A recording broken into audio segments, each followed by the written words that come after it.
The vaccines ride in, hoping to rescue a weary world from the pandemic. But it's more than this current crisis. Are we looking at the future of medicine?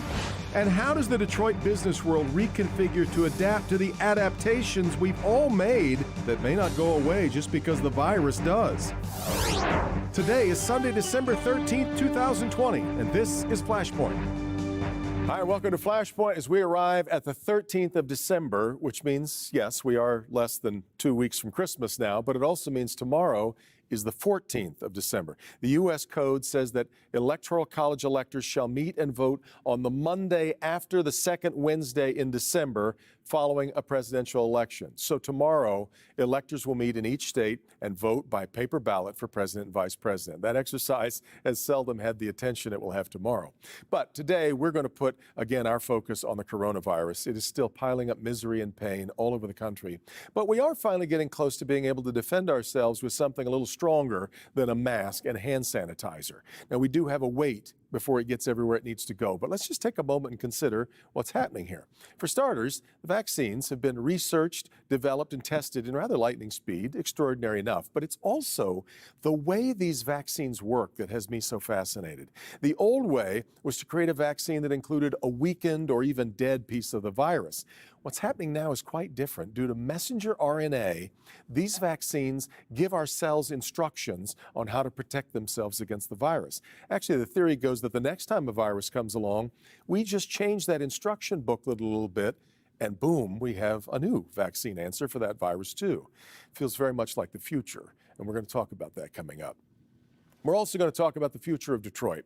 We have talked before about what the pandemic's long-term impact might be on, say, commercial real estate. It's just logical. If people can work from home, why would a business lay out all that money for office space? Surely they're learning to at least get along with a little less office space. But that's just one wrinkle we'll see in the post-COVID climate. What about the businesses that just couldn't make it? And if there is a light at the end of the tunnel, how do we help those that are still just barely standing long enough for them to make it? How does a resurgent Detroit get its surge back? It's today on Flashpoint.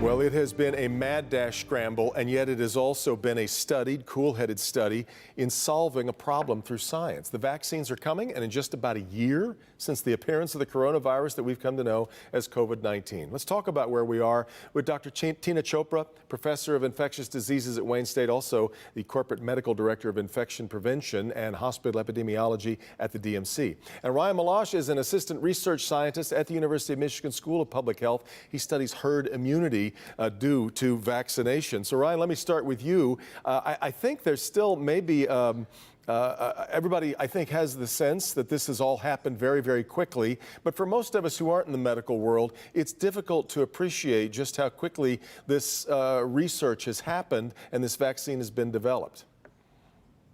Yeah, that's a great question, Devin. And I think it has been remarkable how fast we've moved from the genetic sequence, which was identified, by Chinese scientists late last year, and then now to where we are today with vaccines being put in people's arms in the UK and soon to come to the US. I mean, I will say that it probably it seems like it was really fast, but we've been building coronavirus vaccines for a long time, since the original SARS outbreak. And so we've refined that process through the Middle East respiratory virus syndrome, which was another coronavirus that emerged in Saudi Arabia in 2012, I believe. So we've been working on this type of vaccine for a while. And it's just that we had to sort of substitute in the new pathogen to the existing framework. In fact, Dr. Chopra, I think that's one of the miracles of what we're finding. The way that this vaccine works, where through messenger RNA, it inspires your immune system to find this virus and defeat it. From what I'm told, in future viruses, it will be simply a matter of plugging in sort of the new model of that virus into this system, and we should be able to address viruses in the future much more quickly because of this. Is that correct? That's absolutely true. I think the mRNA technology is revolutionary. It's game changer, and one of the, we've leaped forward in 2020 with this advancing technology. And not only it's a game changer for vaccines, but I think it's also a game changer for other infections and cancer and things like that, because of the way the technology is. It's a genetic code that is entered in your body, and if you have a faulty or broken gene, we can fix it simply with the mRNA technology. As compared, Dr. Chopra, then compared to other vaccines of the past where people might have been reluctant and worried about watching its efficacy move out, by virtue of what you're just talking about, since it becomes sort of an individualized medicine for everybody who takes it, should we feel safer about rolling it out than vaccines of the past, or is it still sort of a crapshoot when you start? Absolutely. I think we should actually feel safer, because historically, if you see the vaccines that we've used, like measles and polio and influenza, they have used dead or weakened virus that basically imitates an infection and spurs the to make antibodies against the virus, like measles, like I mentioned. But or you have used pneumovax or Gardasil, where vaccines use antigens or fragments of virus. But with the mRNA technology, you don't actually have the virus that you inject in. The beauty is that the technology is very temporary. Your cells won't keep cranking out the spike protein forever. It's just like you can compare it to an Instagram story. The mRNA fades away after a certain amount of time, which is great.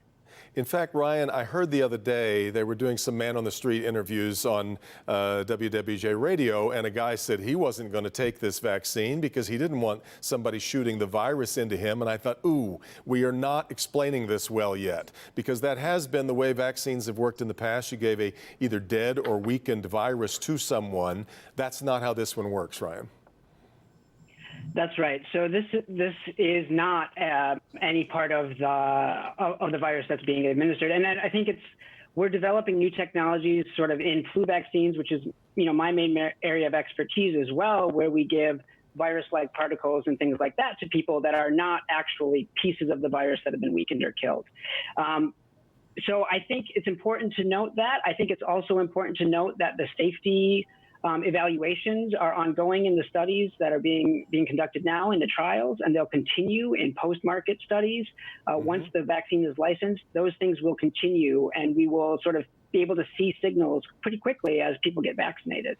I'm really curious from both of you. Our learning curve on this was very steep early on. It was especially tough in places like Detroit, where we didn't have a whole lot of protocols in place yet early on. We lost so many lives as one of the first real hot spots in the country. I'm curious about, from both of you, what have we learned about this virus now over these last 8 or 9 months that it sure would have helped if we'd have known this much, much earlier? Ryan, let me start with you. Yeah, so I think the couple things that I would note is sort of the speed which it transmits, especially in indoor settings where people are in close contact. Sort of the fact that it can transmit via respiratory droplets would have been sort of, I think, huge to understand a little bit earlier. And then also just the fact that asymptomatic people can transmit as effectively as they seem to be able to. Yeah. That is something that I think we if we had understood a little bit better early on, we could have implemented mask wearing sort of early, rather than having this mixed messaging from World Health Organization or CDC about whether masks were effective or not. Yeah, they kind of walked around like the best undercover agents, unfortunately. Dr. Chopra, what about you? What would you have liked to have seen us learn much, much earlier?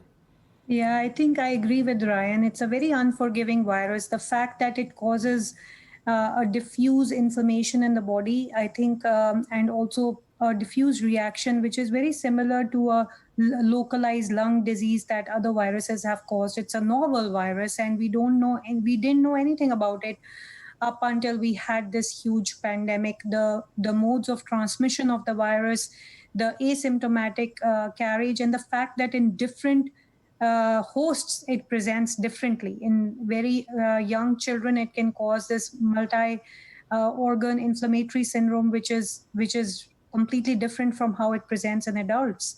So all of these things, have taught us a lot. Ryan, does this entire experience make you worry about the one that's coming next, or does it make you more positive that we might be able to deal with it better?